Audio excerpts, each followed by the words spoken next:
Bonsoir le grand maître, comment allez-vous? Bonsoir à tous les EPV Ok. amis du progrès. Et vous allez me Vraiment. permettre, vous avez un appareil qui est allumé. Ah, d'accord, Mhm, attends, mhm. attends. Peut-être que c'était, comme c'était le direct là, je coupe là, Il n'y a pas de problème. voilà, Ok. voilà. Donc j'étais à dire que vous allez me permettre, et je sais que vous avez fait le trajet depuis l'Espagne pour la France, et je tenais vraiment à vous remercier avec tous les PV de l'Espagne, à vous dire Merci, merci pour votre combativité et votre détermination. merci. Ok. Donc je vous laisse la parole. Alors, bonsoir encore, Monsieur Claret. Mhm. Bonsoir à tous ceux et toutes celles qui sont connectés.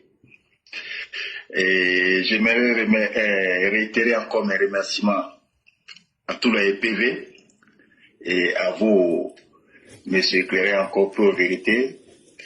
Et ce travail de longue haleine que vous avez fait depuis si longtemps, mais ça a pris.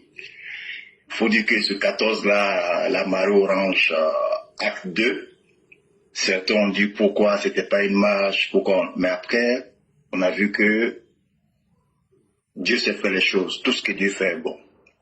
Vous savez, le président Ado n'a jamais tapé poteau. Le président Ado n'a jamais perdu le combat. Souvent c'est difficile, souvent c'est lent, souvent on se pose des questions. Souvent on se dit, mais pourquoi le président laisse l'opposition avoir certaines postures dans cette arrogance? Mais le président n'a jamais tapé poteau. Tout ce qu'il a fait, même quand ça a été difficile, mais à la fin, on dit non, le monsieur là, c'est un visionnaire. Ce monsieur là, il voit loin. Comme les vieux nous ont dit souvent, enseignés, que souvent, ce que les vieilles personnes voient, les jeunes ne voient pas ça. Franchement, ce 14-là, il y avait de tout. Même les Blancs ont dansé. Il y avait à manger, il y avait une fête. Et j'ai vu que la famille EPV n'est pas une petite famille. Et j'ai vu même certains groupes de l'autre côté. Mais c'est EPV là, même jusqu'à même ils ont une grande banderole. Mais c'est quelle histoire ça? Eux seuls, ils ont combien de comités? J'ai dit non, là, ça c'est une jalousie même maintenant. Donc ça a pris. Et par curiosité, j'ai demandé différentes personnes. Mhm. Monsieur, vous êtes EPV? Oui. Et madame, vous aussi, vous êtes EPV? Oui. J'ai une amie même de la race que j'ai pas vue depuis 2008. Je lui ai demandé aussi, madame, vous êtes EPV? Oui, ça fait depuis longtemps. Je dis, ah bon. J'ai dit, près de 8 différentes personnes sur différentes rangées. Et ces personnes avaient envoyé des gens. Donc, il s'agit de la famille EPV n'est pas une petite affaire. Je dis même à Mère Blanc, je dis non, franchement, il faut féliciter Éclaireur pour le travail qu'il a abattu dans l'ombre. C'est vrai, ça a pris un peu de temps, mais il a fait un bon boulot. Et puis, il faut féliciter aussi les EPV Mhm. qui sont restés avec vous, Mhm. des Mhm. interventions, ceux qui ont intervenu, ceux qui n'ont pas intervenu, ceux qui sont aussi dans l'ombre qui font le boulot. Franchement, encore, je vous réitère encore mes félicitations pour cette réussite-là. Et puis, féliciter encore tous les militants, même ceux qui ne sont pas EPV, qui ont le combat commun comme nous du Prado. Faut en tout cas les féliciter. En tout cas, c'était une très très belle fête. Je tenais encore une deuxième fois à vous féliciter. Alors, cela dit, concernant nos opposants, je vais parler un peu du boucher de la Dune, qui s'appelle Laurent Gbagbo, quelqu'un qui a toujours été le plus grand boulanger de la sous-région, qui a passé son temps à boucher les narines de ses partenaires, de ses adversaires avec la farine, mais aujourd'hui qui veut s'y faire passer pour un donneur de leçons, qui parle de liberté de la presse, qui parle de démocratie, qui parle de trop c'est trop, alors que nous tous nous savons que son trop c'est une voie insurrectionnelle. Mais aujourd'hui, à la face du monde commissaire, les uns et les autres ont commencé à comprendre que c'est lui, papa n'a insurrection. papa n'a que ce poste électoral. Parce que lui, à chaque élection où il participe, il y a toujours une crise post-électorale. Même quand il ne participe pas, il y a un boycott actif et il y a toujours de morts. Je prends un exemple. 1995, où Vaudier ne se présentait pas, il a dit, quiconque dira que le président Ouattara n'est pas ivoirien, je poserai plainte. Il a dit non, parce que Ouattara n'est pas candidat. Je ne suis pas candidat. Mais il y a eu un boycott actif, il y a eu 65 morts, malgré qu'il n'a pas participé. En 2000, les élections, après avoir manipulé l'article 37, fait éliminer le président Bédié et le président Ouattara, laisser Emmanuel Guillot, M. Métro, pas Emmanuel Guillot, Dilo, M. Métro, Mel Théodore, mais on a vu ce que ça produit 300 mois après le charnier. En 2001, quand les Ivoiriens sont sortis demander que le président Ouattara soit sur la liste concernant l'élection législative, il y a eu 300 morts selon la Croix-Rouge, 400 morts selon certaines personnes. Donc, le monsieur Koudou est dans une logique de défiance et en même temps de chantage et tenter le pouvoir pour voir si le président Ouattara va céder. Mais Laurent Gbagbo connaît Ouattara que tout le monde. Laurent Gbagbo connaît le président Ouattara que quiconque. Il sait que le président Ouattara ne cédera pas à son chantage. Ça fait 2 ans qu'il parle. Est-ce que le président Ouattara a répondu? Le président Ouattara n'a pas répondu. Il voulait faire une insurrection, mais il voit qu'aujourd'hui, toutes les dispositions sont prises. Ouattara n'a pas joué avec la sécurité. Il a mis des caméras aujourd'hui à Abidjan. Aujourd'hui, vous partez à Noumambo, vous avez des caméras. Vous êtes à Yopougon, en Dokwa, vous avez des caméras. Vous êtes à Yopougon, à Gonzac, vers Port-Boueux, vous avez des caméras. Donc, à quel moment vous allez faire des insurrections? Et puis, la majorité des fonctionnaires ont connu une augmentation des salaires. Donc, on peut manipuler qui? On peut manipuler peut-être certains badauds, certains voyous qui sont en attente des petites crises artificielles, essayer d'aller voler. Mais moi, je parle avec certains gars même qui disent qu'ils ont des petites activités. C'est pas Laurent Gbagbo qui paye les maisons, c'est pas Laurent Gbagbo qui va les nourrir. Quand il va avoir une crise, il va avoir 1, 2, 3, 4 jours. Les magasins seront fermés, ils ne pourront pas manger, ils ne pourront pas faire les activités, ils sont dans l'informel. Donc, ils peuvent peut-être parler dans les salons, dire certaines choses, ils peuvent aller donner leur voix, mais ils n'iront pas donner leur voix à un homme politique parce que tout le monde sait que Laurent Gbagbo, il a toujours été ingrat. Quelqu'un qui n'arrive pas à se réconcilier avec son fils, Bégoudé, qu'il a manipulé depuis la Fécie. Quelqu'un qui a sémé la désolation et la tristesse à la Fécie, qui a fait brûler sa chambre, accusé le pouvoir Bédié, avoir la visibilité. Mais aujourd'hui, là, il veut la rentrée de Soro et il ne veut pas parler avec Blekout parce que pour lui, c'est quoi? Soro peut déstabiliser Ado. Mais ce qu'il oublie, Soro, il est mort politiquement, il est mort militairement. Aujourd'hui, là, quel chef de guerre va aller se mettre avec Soro aujourd'hui? Personne. La seule personne qui pouvait régler le problème de Soro, c'était le président Ado. Mais aujourd'hui, là, personne ne va laisser que Soro ait assez à Ado et puis venir créer encore la chienlit. C'est des gens qui ont toujours prospéré dans le désordre, dans tout ce qui n'est pas bon. Donc ces gens-là, ce n'est pas des personnes crédibles. Laurent Gbagbo est un fin manipulateur qui pense que les Ivoiriens ne sont pas au courant de lui. Mais c'est lui qui disait 1000 mots à gauche, 1000 mots à droite, moi j'avance. Ces discours sont là, ça surabonde. Donc Laurent Gbagbo ne peut pas dire aujourd'hui non, la vie est chère, mais c'est sur lui. Pendant la marche de la vie chère, 2 femmes ont été tuées. Mais est-ce que sur Ado, on a déjà tué des personnes qui sont allées marcher contre la vie chère? Mais il y a eu une marche même ce samedi du PDCI, mais il n'y a pas eu de mort. Alors qu'en 2004, le plateau a été déclaré zone rouge par le général de Boblé, les marches, les manifestations étaient interdites, même les meetings. Mais c'est pour ça, il faut dire que Ado c'est un démocrate. Maintenant, concernant les hommes politiques ou les journalistes, mais aujourd'hui, là, vous regardez, est-ce que vous avez entendu soit d'où un journaliste a été tué ou un politicien qui a été tué? Mais on se rappelle de T.Emile, quand il a fini son discours au Forum de la Réconciliation, il a dit non, le pouvoir Gbagbo nous a trahis. Gbagbo a fait des accords avec Ouattara. Gbagbo c'est un manipulateur. Gbagbo doit demander pardon et le FA doit demander pardon aux Ivoiriens. Alassane Ouattara est bel et bien Ivoirien. Mais quand il est sorti du Forum de la Réconciliation, il a été récupéré par l'escadron de la mort. On a retrouvé son corps sur la route d'Anyama. Et je peux même dire, vous citez encore Camara H, qui fait le docteur, le frère de Dakourou Tablé, parce que son frère a viré de l'autre côté, le médecin, il a été pris à son cabinet, il a été tué, son corps a été trouvé à la casse. Et Jean-Yves Lamblin aussi, qui a été pris à Nouveau-Tel. Donc, les cas, on pourra les citer à foison. Laurent Gbagbo n'est pas une personne critique.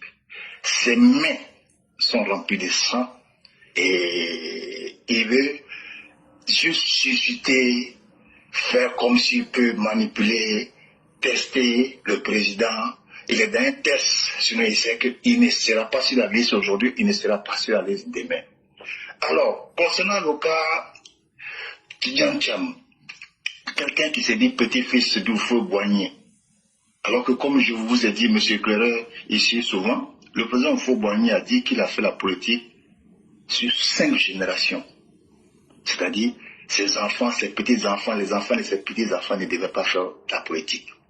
On n'a jamais vu Guillaume Oufoué se mêler de la politique ou parler de la politique. On n'a jamais vu Francis se mêler de la politique ou parler de la politique. On n'a jamais vu Marie, la femme, l'ex-femme de Saint-Pierre Zinzo, Marie Oufo Boigny, parler de la politique.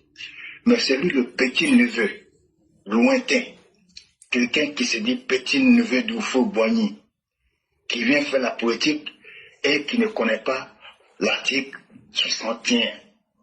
Tu vois, une loi qui a été faite au temps de son grand-père. Et quelqu'un qui se dit petit-fils d'Oufo Boigny, qui aime Oufo Boigny. Il y a eu le prix de maître de la paix à chaque fois, organisé à Paris. Bédier et Ado étaient dans l'opposition, mais les deux, les Amara ici, même participaient. Certains ministres, anciens ministres participaient au prix nouvel de la paix, Oufo Boigny. C'était à Paris ici. Mais Tidjane Thiam, il était où à ce moment? Il était à Londres, il était en Suisse, il était souvent même à Paris, et aux États-Unis, à Genève aussi. Mais il n'a jamais pris part une seule fois au prix Nobel de la paix Oufo Boigny. Jamais.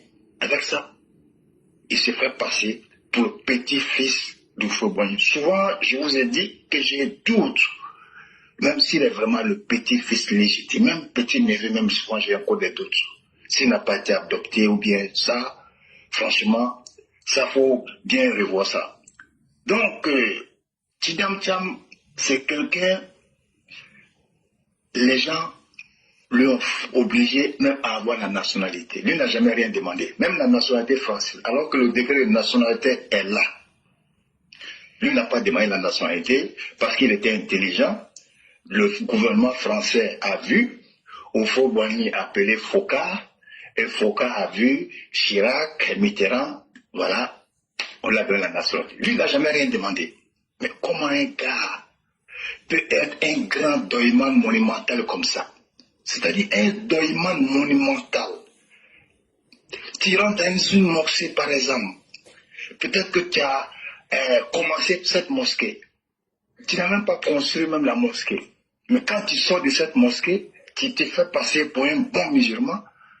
Mais tu fais croire aux gens que tu as construit, tu as décoré cette mosquée. Mais ça là, qu'est-ce que tu veux que les gens pensent de toi? Alors qu'on a l'aide du numérique. Il y a Internet aujourd'hui, toutes les informations peuvent être vérifiées.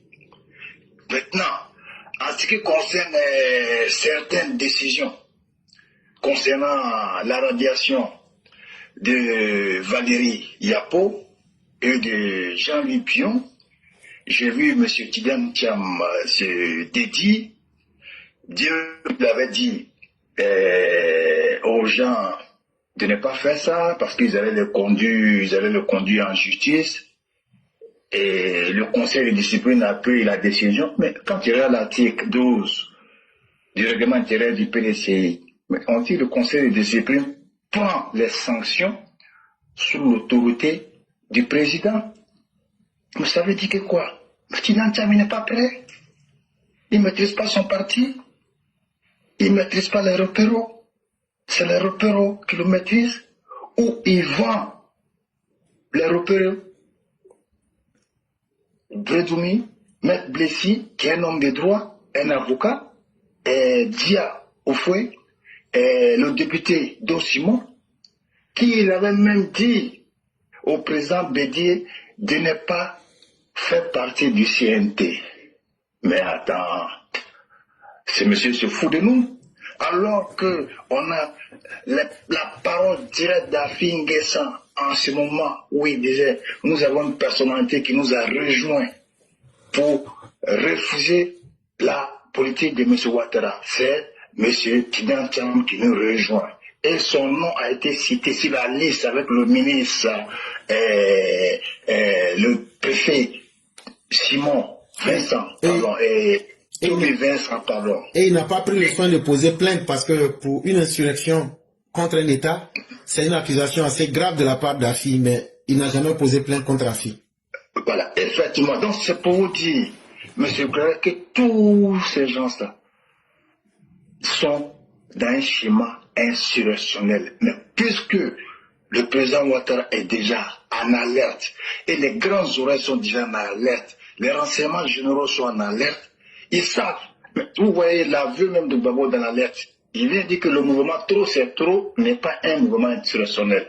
Pourtant, on lui a même pas encore parlé de ça. Parce que tout le monde sait que Laurent Gbagbo, c'est le champion des insurrections.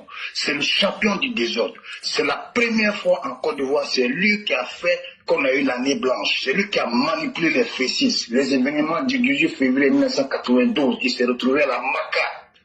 Donc, ce monsieur, c'est son schéma. Donc, vous pouvez rester serein. Je sais que vous êtes serein, M. Cleur, c'est vous qui nous rassurez à chaque fois, mais ceux qui nous écoutent, restez serein. Les grandes oreilles de la République sont en alerte et le président fait son mieux. Et comme on dit chez nous, comportement du mouton, réaction du berger. Donc, le président Ouattara est un fin démocrate, vous avez vu la preuve, on n'a jamais marché sur le pouvoir Gbagbo. Aujourd'hui, vous avez un pouvoir, aujourd'hui, les gens peuvent dire n'importe quoi, les chaînes de télé sont libéralisées, les gens peuvent aller débattre, même dire ce qu'ils veulent sur le président qui rentre chez eux sans que les encagoulés arrivent chez eux. Et il faut faire attention aussi, il y a un monsieur qui fait un sale boulot, monsieur Boka Sako. Quelqu'un qui a créé une insurrection, qui est à la base d'une insurrection de 2000, qui a fait partie du CNT. Il joue le rôle aujourd'hui de l'opposition. Il parle même plus fort même de l'opposition. Il dit des choses même que l'opposition même ne dit pas. Mais je pense que nos autorités feront face à ces gens. Ce monsieur doit être entendu. Monsieur Boka Sako n'est pas une personne de la société civile. Son récépissé même en temps normal, on doit lui retirer son récépissé parce que ce monsieur est encore sous contrôle judiciaire, c'est Boka Sako, et il continue à appeler à l'incitation, à la révolte populaire. Et les autorités doivent faire face à ça. C'est vrai que le pouvoir a pris toute la disposition, mais il faut qu'il fasse très attention à ces gens de propos-là que tient M. Boka Sako qui s'est fait passer pour la société civile, alors que nous tous nous savons que c'est un encagoulé des opposants du PPACI et du MJ et du COGEP. Voilà, M. Cleurer, j'ai presque tout dit, vous-même vous avez presque tout dit, parce que souvent quand on vient intervenir, quand vous commencez à parler, souvent moi je dis, mais ce que tu as à ta tête, tu veux dire là, tu viens même mettre tout sur le tapis. Donc après là, nous qu'est-ce qu'on peut faire? On peut venir ajouter que notre grain de sel, si vous avez fini de tout dire déjà. Vraiment encore, je vous remercie d'éclairer la lanterne des uns et des autres. Merci encore pour ce que vous faites. Merci pour le travail que vous faites. Merci de faire en sorte de déjouer beaucoup de plans de l'opposition. Et que Dieu vous bénisse, que Dieu bénisse la Côte d'Ivoire. Merci, M. Claret. Merci infiniment. Merci à vous-même. Et que Dieu bénisse chacun de nous. Et ne soyez pas gênés. Voyez-vous, l'enseignement, la pédagogie, la didactique, c'est quelque chose, on nous dit, répétez-la. C'est une vertu. Par exemple, notre frère Bakaï Bekape dit quelque chose, mais la manière que vous et moi allons répéter la même chose, ça va encore intéresser d'autres personnes. Donc, soyez déjà très fiers de vous-même quand vous prenez la parole, parce qu'il y a des choses que je ne vois pas forcément, mais que vous touchez, et c'est ça qui rend le débat intéressant, et ceux qui suivent correctement, ils en ressortent plus enrichis. Et c'est nous tous qui gagnons en fait. Et vraiment, merci à vous-même aussi, parce que pour le temps que vous prenez, et surtout aussi pour le savoir aussi que vous dispensez, ce n'est pas peu. Ce n'est pas peu. Et vraiment, merci infiniment à vous. Et restons déterminés, restons cohérents dans ce que nous faisons. Et le temps sera le meilleur ennemi pour démontrer en vérité ce que chacun a fait. Vraiment encore une fois de plus, merci pour tous les efforts effectués par vous et tous les EPV depuis l'Espagne, l'Angleterre, la France. On est vraiment beaucoup. Ça, on ne va pas mentir aux gens. On est partout sur tous les 5 continents. Et en ce qui concerne les EPV, en tout cas en matière de nombre, de détermination, ce qu'on dit là en fait, ça, ceux qui ne nous connaissent pas, en tout cas, mettez-vous ça en tête. Tu ne vas pas dire que tu es dans un pays, et puis on va te dire qu'il n'y a pas d'EPV là-bas. Et on est tous au même niveau de détermination pour le président Ouattara. On est très déterminés. Ça, ne voyez pas ce qu'on dit là. Mais derrière notre détermination, là, les actions concrètes qu'on pose là, ne vous amusez pas. Nous, c'est nous, on avait dit aux gens ici, que même si l'événement, on devait dire que c'était 100 personnes là, nous, on allait au moins être 80 personnes en tant que EPV. Mais il fallait bien qu'on le démontre. Il fallait bien que les gens aussi sachent qu'on était là. Et notre présence n'est pas passée inaperçue. Mais c'est grâce à des gens comme vous, à des gens comme Meraki, à des gens qui sont des centaines, voire même des milliers que je ne pourrais citer individuellement, qu'on a pu apporter notre touche à cet événement, à tous les niveaux, pour en faire un succès. Et vraiment, c'est le jour aussi de vous féliciter et de vous dire aussi merci. Parce que la détermination, c'est pas dans ce qu'on dit, mais c'est dans ce qu'on fait. Et vous l'avez démontré, que la distance n'était pas une barrière. Même si le président Ouattara a besoin de nous, demain, à 20 h, partout où on est dans le monde, on sera là-bas en Côte d'Ivoire. Je dis bien et je répète, si nous sentons que le président Ouattara a besoin de nous, à 20 h, demain, 17 juin 2025, là, on va payer nos billets d'avion et puis on va se verser sur le pays.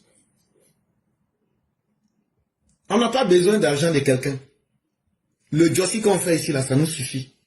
Mais on a compris un idéal. Et ne pas être capable de défendre cet idéal-là, c'est ce qui serait notre plus grand échec. Et tant que nous serons vivants, en tout cas l'œuvre du docteur Ouattara, tu aimes, tant mieux. Tu n'aimes pas, laisse-le comme ça. Oui, c'est la barrière. Laisse ça comme ça. Jusqu'à ce que tu puisses venir pour nous donner mieux. Laisse ça comme ça. En tout cas, les EPV, pendant très longtemps, et dans l'organisation qu'aura été le RHDP, les uns et les autres s'en souviendront qu'il y avait des gens qui étaient là, qui étaient vraiment déterminés. Mais c'est ça votre plus belle, si je peux me permettre de pléonasme, c'est votre plus belle beauté. C'est la plus belle chose que vous offrez à vous-même, d'être différent, mais d'être différent avec des valeurs qu'on ne retrouve pas toujours partout. L'honnêteté, la transparence, la dignité, la foi en l'avenir, la confiance placée en un homme, le docteur Ouattara. Ce n'est pas tout le monde qui peut le faire. Et surtout, restez direct et cohérent. 5 ans passés ensemble. 5 ans de dignité. 5 ans. On a atteint tous nos objectifs avec le docteur. Pourquoi on n'est pas encore fait pendant 5 autres années?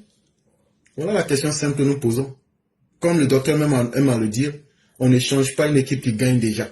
Il n'y a jamais 2 sans 3.